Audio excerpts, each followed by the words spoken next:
of your favorite, our favorite, perhaps the most important conversation in the Republic of Ghana, without filters. The truth being told to power, regardless of whose ox is good. And let the chips fall where they may. And over the weekend, some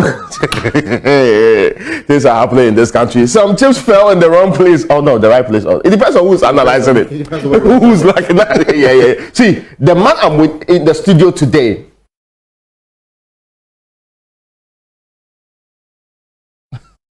The light is participating in the still play. Yeah, the gentleman I'm with in the studio today is actually a man who stood on his feet from morning to the next morning, bringing us every single thing live from that very important venue where the conference happened, where the mighty fell, where some people walked into as general secretary, they left the place quietly without any entourage. That's how power is. Nobody saw them. Nobody saw them. Oh, sometimes you have a. But will you stay if you lost an election?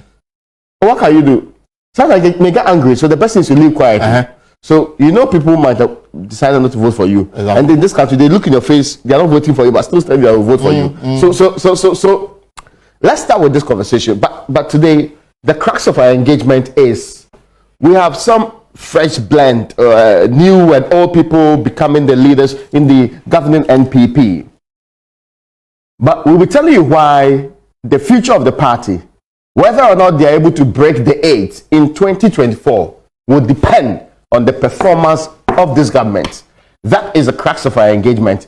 We will give you the reasons why breaking the 8 is heavily dependent on what the current government led by President Acquah will do. So JFK, there are other people on board, chairman in team, 5-time winner, super motivator. I mean, 4-time loser. So 5th-time winner. Yes, I almost said 5-time winner. 5th-time winner. So the man and his team, that's bringing some fresh interest in the activities of the party. The decision they made at the weekend, what will be the impact on the NPP's chances? But ultimately, what we are here to do is to say the ball is in the court of those who are governing the country.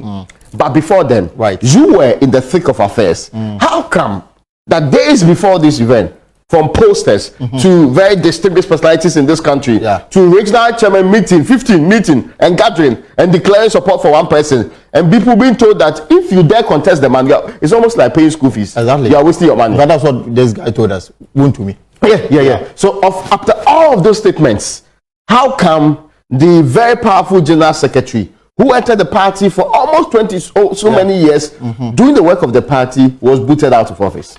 So let's start from 4 months ago. So 4 months ago, I went to this guy's office, the current general secretary of the party, that's in Kodia. If I went to his office to talk to him about some Auditor General's revelation about some misappropriation that are taking place in his office, Youth Employment Agency. And then I told him that I'm hearing rumors that you want to contest for the general secretary's position of the party. Is this true? And his response was that, please, I beg you, I don't want any trouble. I want to stay quietly in my office here at YEA and then do what the president has asked me to do. I have no such intention. This is 4 months ago. This is 4 months ago. This is just 4 months ago. For politicians. so he had no intention 4 months ago. Absolutely. And then God has not spoken to him. And then along the line, you see posters, comments here and there. This guy was still denying. And then finally, I think like 2 months ago, he came publicly and then the forward going was that I'm going to contest the election. And then I mean, what happened over the weekend is now history. But just last week, Friday, after work, around 2 o'clock, I was going home. I had scheduled this meeting with this man who was with the government over some other issues. And when I got to the office, they were in some kind of a meeting. And then so I had to wait. So when he was done with the meeting, he told me I was involved in a long Zoom meeting with other key personalities in government. And the meeting also included key, players in the public sector. And the meeting was about them having come to the realization that John Bodu was on his way out. Really? Exactly. This was Friday around 3 p.m. That's the day before the election. Yes. And then that was too late. Exactly. And then, I'm thinking that all the way from when the party opened nomination up until Friday, they thought that John Bodu was going to win. So Bedersi was right. In fact, John Bodu himself told the delegates when he went to some of the regions that I'm winning. you either come and join me or you stay in opposition forever. Opposition in government, exactly. Yes, anyway. So Friday after the meeting, the man said that, well, it looks like the table had turned and that there was actually some kind of directive to galvanize whatever support that was needed at the time to try and turn the hand of the delegates. This was Friday around 3 p.m.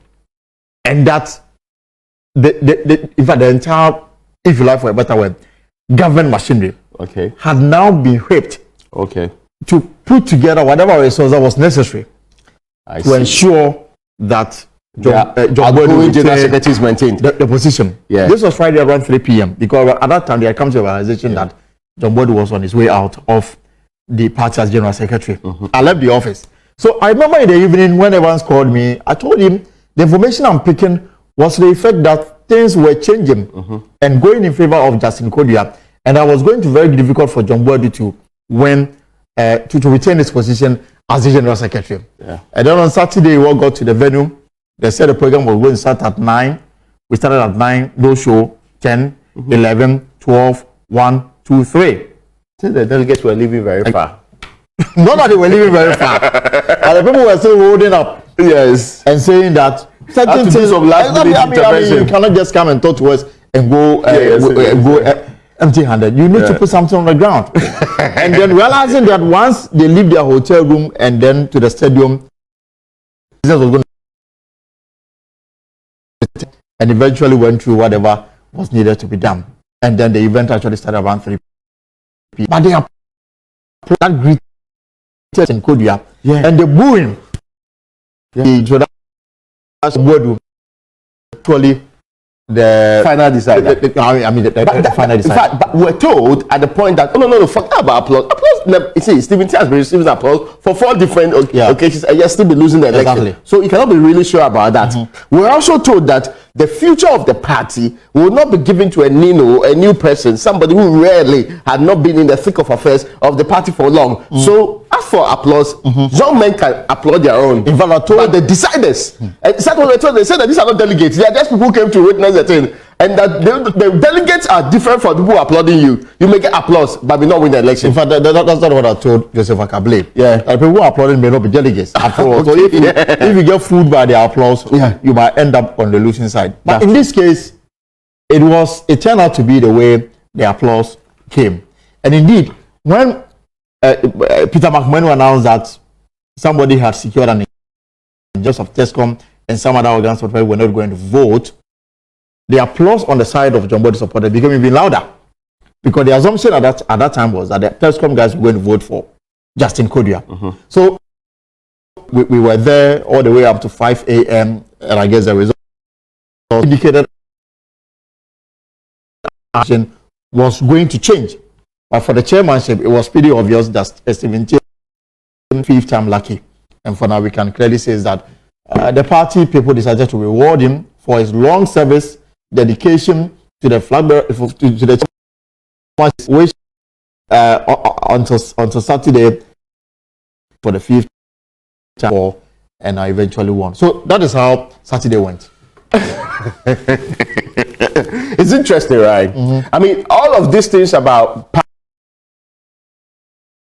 national situation is supposed to be, it appeared the people went against to kick the man out. What had he done wrong?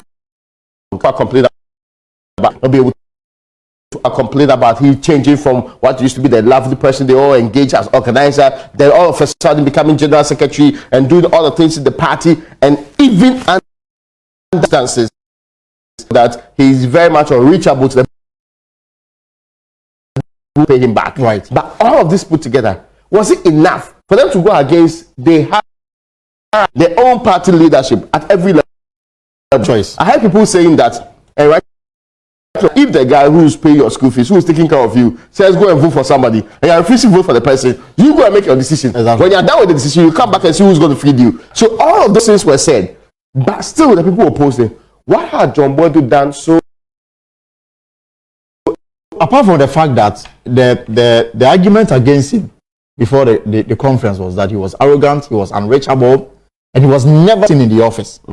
That was the issues against him. And then the display of more arrogance when he told some of the delegates that he was actually on his way to be retained as general secretary. Yeah. So it was in their own interest. Join the ruling team. In their own interest to join him. But how do you say that? Exactly. So you see, you must have thought you have so much control of the levers of the party. So every level is under your direct control. So Raymond, John Boadu, as far as John Boadu is concerned, his has been a service to the NPP. Yeah. From youth organizer, that's true. From the constituency to national organizer. When Kwabena Japan was, booted out of the party, yes, he was acting secretary. Yes. But I was just saying that if you want,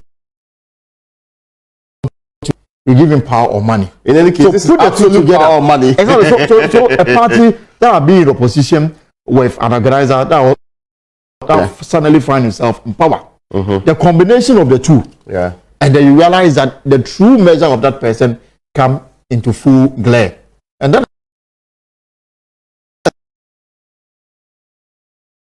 So the people themselves were quite clear in their mind, had disrespect, but disrespect, and for that reason, the only way to demonstrate our anger towards him, and that's exactly what transpired in the elections itself. So you realize that if the establishment had resourced him, and you had 15 chairmen together with Chairman Woon to be support for him, you had some ministers. Fred Blay himself, who was outgoing, was seen at John Boadu's campaign launch, together with almost everybody who matters most in the party. So the institution or the establishment had made it clear it is either John Boadu or nobody. Yeah. But the party people had their own, and they made it clear the way they voted. And I remember someone come and formally meet the new executive whilst he was walking all the way to the platform. The noise, I mean, the people were just close. We've done our own reshuffle in the chorus that greeted him when he was going to, formally meet the new executive. So there was this groundswell of opposition to those who were in position between 2016 up to 2020. There was this opposition against them, and some had people like Nana B had come up against somebody more, vibrant. Vibrant in this case because Tatos Global himself, even before the contest got underway, had made it clear that I was going for general secretary. As a going contest, the organizers. There was also clarity around him. Yet he won almost 14 out of the 16 regions. That's an right. So, but then Ashanti alone could carry Nanabi through the election in a very interesting manner. Else was Nanabi a collective of the very things that we have complained about John Boadu? That's a version of it, or it was you for now. Stay. We'll see what we do with you in the future. In fact, after the 2020 election, I remember I spoke to Samuel before he came up with the decision that he was no longer going to contest the national organizer position of the party. And his assessment of their leadership at the time was that, looking at the outcome of the 2020 election, that was one of the reasons why he decided that he wouldn't seek re-election, and that he was getting out of the so the signals earlier. He had actually done his own analysis that they were not so popular. Came in the on constituencies across the country, which resulted in the party losing so many parliamentary seats. So seats that they return to the owners. And I'm told that Fred Blay also made similar comments to some people. Can you believe that we only took them temporarily, so we brought them back to the people. Exactly. You won the election. You won seats alongside that. But you're saying that you took them temporarily and returned them, which means that your expectation was that Acquah were going to lose the prize. How can you say I just want to see it as the can said or can't create off or something is a bonus seat? So clearly good to analyze what had gone wrong, leading to their them losing so many seats in the 2020 election. And just like Justin Kudias and run up to the election, the party was yet to even do proper analysis. Factors. The apathy surrounding the leadership of the party was at play, and I'm sure that those who came in front. Can we boldly say today that the NPP is happy with the current leadership, so they'll be willing to go out, campaign, push hard, and try to break the 8 with this group? Is that something that we will imagine between Stephen team and Asamoah Boateng? It tells you that people or the delegates, they have absolute confidence in the ability of Stephen team to lead a new phase of the NPP at the party level. Yeah. And then you have a new general secretary who is yet to be in 40 years. 14 of them. People overlooked the experience and everything that John Boadu represents. Give the nod, the chief executive officer of the party, somebody who until experience in terms of leadership at the party level. Yeah, at the highest level. The fact that he was once a regional youth organizer in the Ashanti region. Yes, fair deal. They came to the conclusion that we'll give the position to this party, this person, even if they are different,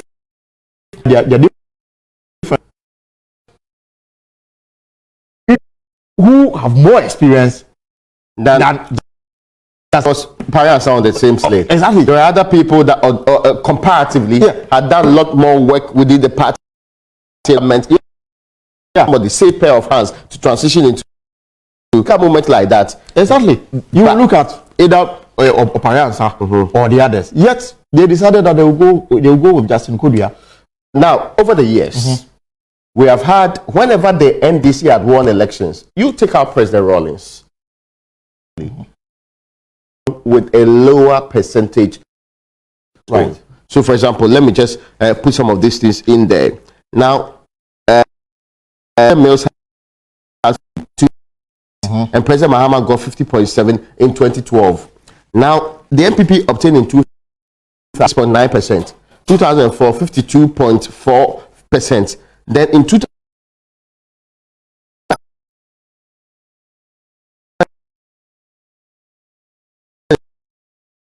trying to, you might have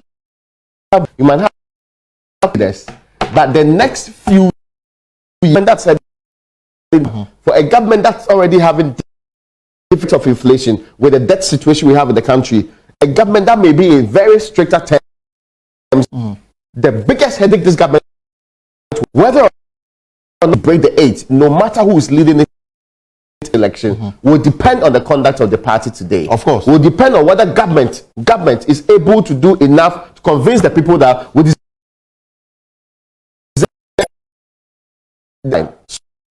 So between 2016 and 2020, your percentage dropped.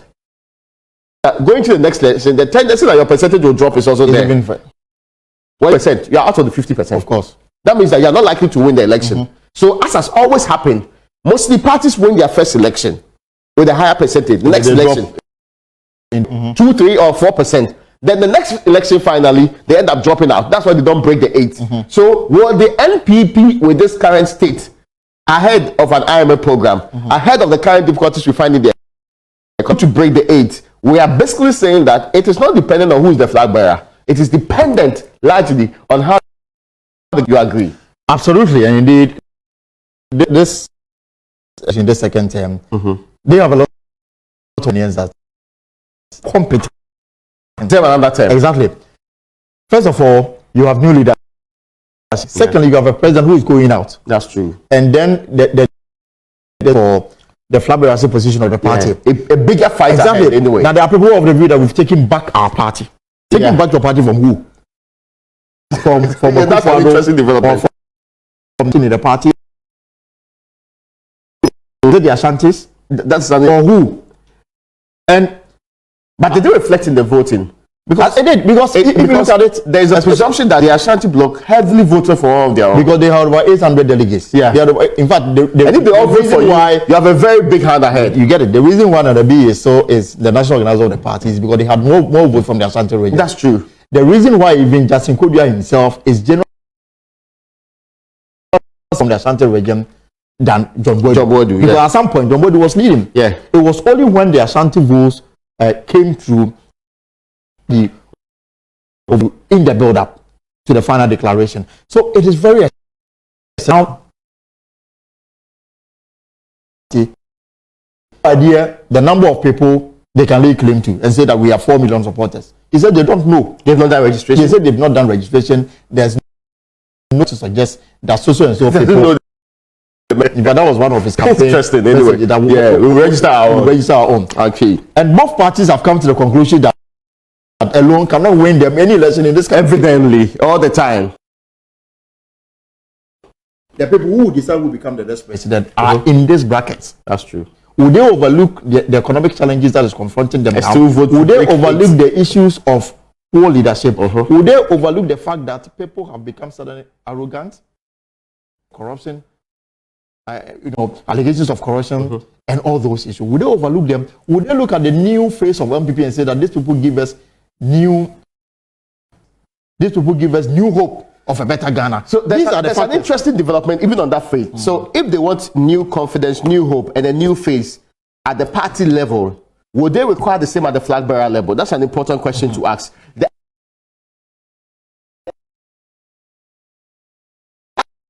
In 2008, that led to the that today. One, inflation was not like it is today. No. Two, we were not at the cap like we have at this today. No. Very terrible as we find it today.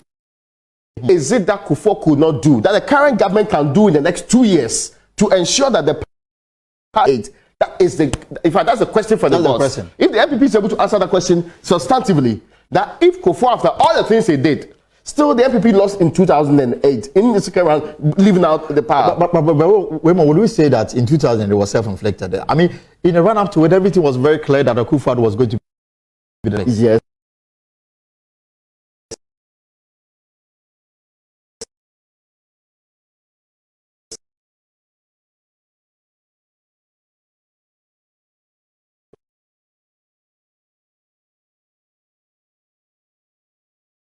Analyzes the taxi drivers. But in this case, the situation at hand.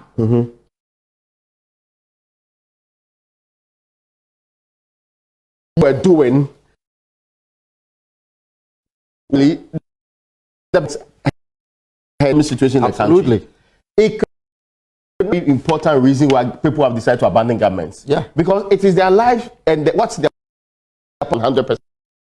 People don't care about the politics of the day until it affects them extremely. And this is the current situation where inflation is almost 30%. All indicators,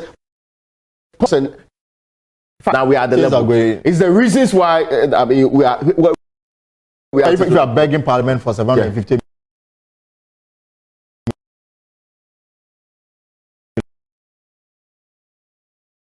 Not giving us this money, we'll not be able to pay people.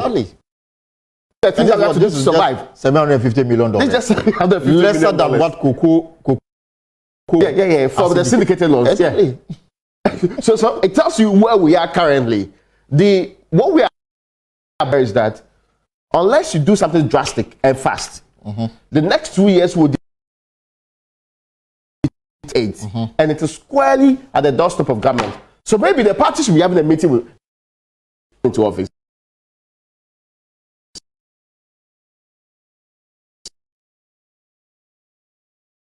It is. One of the things that happened is that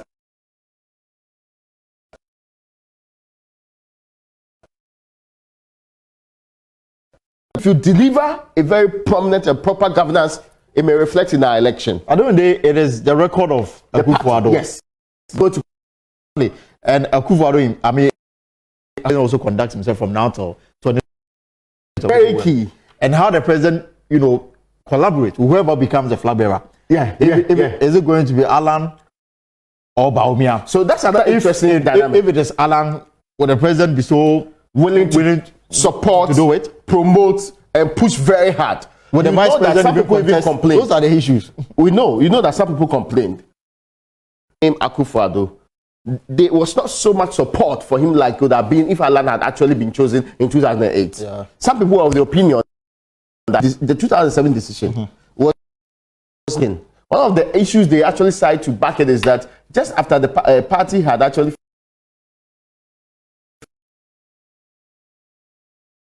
looking good for the party, but going into this Acquah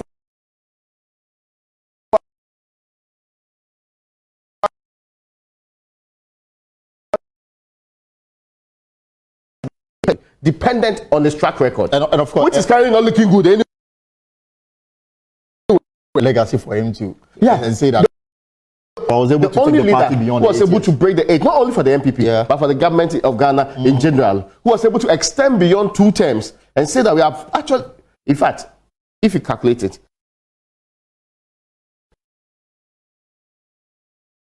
for another 8 years, back for another 8 years, then the NPP has done another 8 years, 16 years for each of these governments. Right. Absolutely. Yes, as the most in this republic. And would it be the NPP? Because incumbency helps you. When you're in office, you command resources, you command a lot of things. You up to you to deliver. You're right. Because now they face our situation. Waiting for what you're going to do. Will this government be able to overcome all of this and still break the 8? I think basically, apart from what everybody is privy to, the economic conditions that people are hoping that from now for government will do something about it. The people of this country, some hope that we are turning things around. Government will begin to arrest the inflation and the rising cost of internally. It's about how you organize yourselves as a political party. Yeah. Will you be so attractive that people will that you've committed between 2016 and now and say that you deserve our vote? That's very key. More especially, but if they conducted in the 2020 parliamentary primaries across the country, very chaotic, and that's the reason why they're struggling to even pass. That resulted in them losing the borough seats. Because if you characterize them as borrowed, when you lose them, there's no problem. Yeah. And then you have somebody.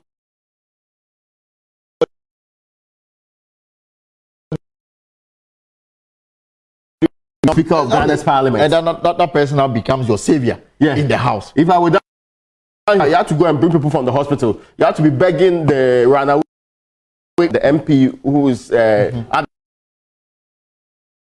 If you decide not to help you out, you are in danger. So anyway. it is very important how they organize themselves internally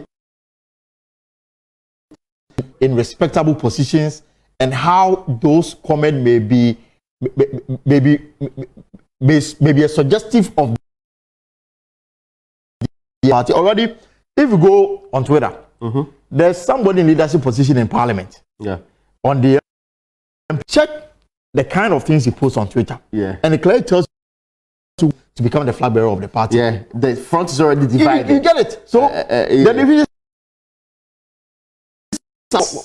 I mean, when they go to their conferences, that's the same message they will sell to their people. Is it going to bring about unity or disunity? So you only win when everybody is behind you. You cannot expect to run somebody down. You expect that it will not happen going into the future. What I've actually put down, and these are important issues.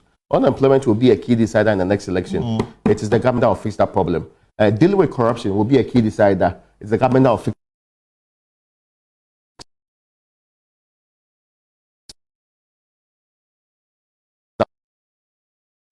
When people are disagree with you and they feel like, wow, your winning is not important to them, especially after who becomes the flag bearer, that will also be an important matter. In fact, the party struggles you are talking about today, on your way that you have,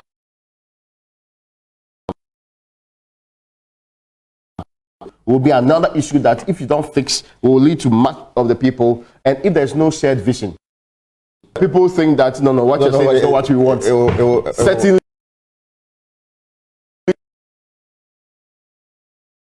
fix it. Well, we are unable to tell. Oh, it's a big issue, and they know that. I mean, now the whole tell people stories and get away with it anyway. I mean, I think they themselves should look at the things they post on social media and the comments that follow. Yeah, the anger in the system. Exactly. There's a lot of desperation. There's a lot of exasperation. All of this ought to be resolved. In fact, if you don't resolve for everybody, resolve for so that if you want to really win, you stand a fighting chance of winning going into. So that's it. It's in the court of the NPP, and like you have said. to break the age.